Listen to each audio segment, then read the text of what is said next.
Добро утро! Ето, че открихме вида на първото ястие, което днес ще представим в кухнята на Звездев. Подлучени тиквички. Ястие е повлияно от ориенталската кухня. Но така както ги правим по нашите земи, никъде няма да ги срещнете. Това няма да е всичко. Ще ви покажа и една импровизация на италианската лазания. Само че от патладжани с вкусен доматен сос, босилек и това, което остава, ще видите малко по-късно. Да започваме!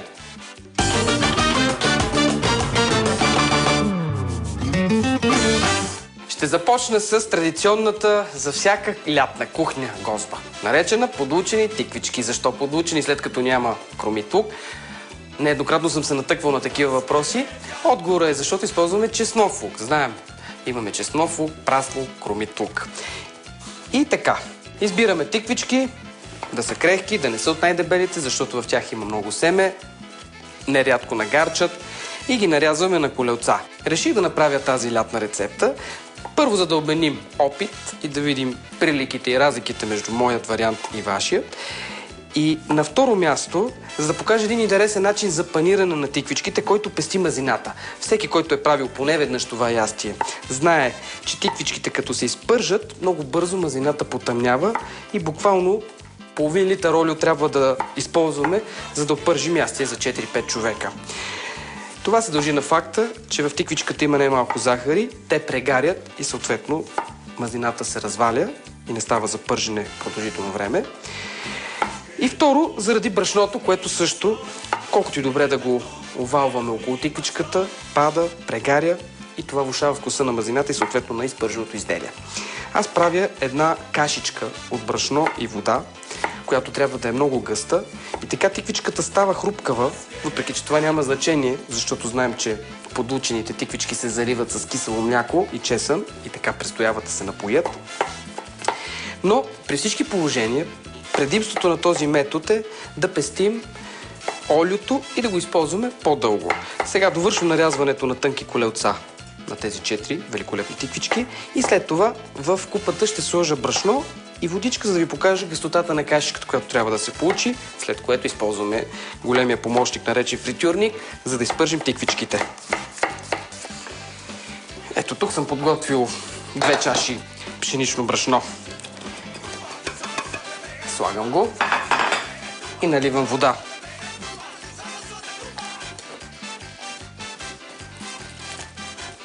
Искам тестото да е толкова гъсто, че като потопя зеленчука, вдигайки го, то да се стича много бавно.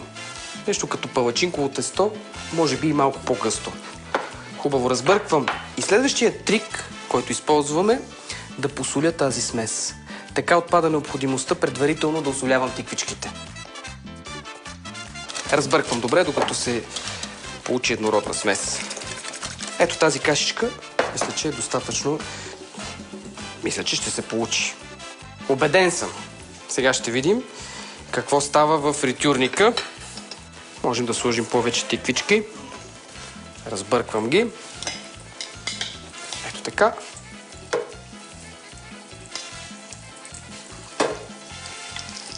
И поставяме в сгорещената мазнина. Този метод на паниране е много подходящ и за любимата ни цаца. Дребни рибки, рибно филе. Вместо само в брашно да го пържим, смесваме с вода и се получава една от най-лесните панировъчни смеси, подходящи, както казах вече, и за риба, и за тиквички, и за патладжани. Така изпържените тиквички са много хрупкави, ще демонстрирам. Но това е за кратко, защото тиквичката съдържа много вода и като престоят, тази панировка се овлажнява и те вече не са толкова хрупави. Така че или веднага си ги хапваме, или преминаваме към следващата стъпка, а именно подлученото кисело мляко. Там има само един момент, който е специфичен. И преди да сложа чесъна, ще нарежа копър. Поне четвърт връзка от летните. Зимно време това е половин връзка. С други думи 10-12 стръка. Ето така го оформим добре, за да го наситня.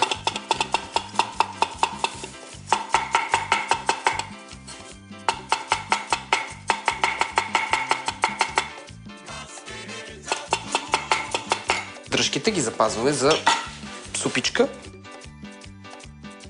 И това е. Остана само да сложа от горещата мазнина казах, 1-2 супени лъжици. Можете да добавите сусамов тахан. Изключително вкусен става днешния сос. И отново казвам, подходящ за различни зеленчуци. Довършваме с чесън и когато поднесем това великолепно ястие, което за мнозина си е мезе, можем да поръснем с малко червен пипер. Ще направим още едно ястие, но с патладжани. Това ще стане след малко. Подлучени тиквички. 3 тиквички, 2 чайни чаши брашно, олио за пържене, 1 чайна лъжица сол. За соса 1 кофичка кисело мляко, 2 скилитки чесън, 10-12 стръка копър, 1 чайна лъжица сол.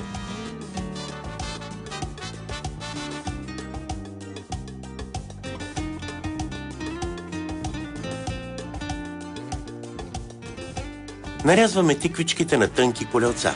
В купа смесваме брашното с около 200 мл вода. Посоляваме, по желание може да добавим и пак пулвер. Разбъркваме до получаването на гъста каша. Потапяме тиквичките в сместа и пържим в предварително загрята мазнина или фритюрник.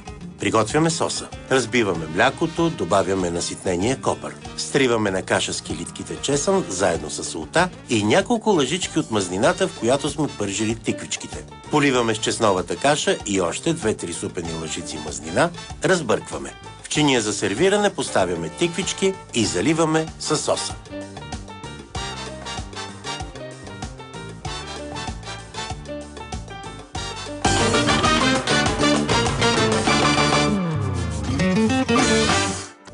Ето един полезен съвет как да направите ястието си с тиквички с по-малко мазнини и калории.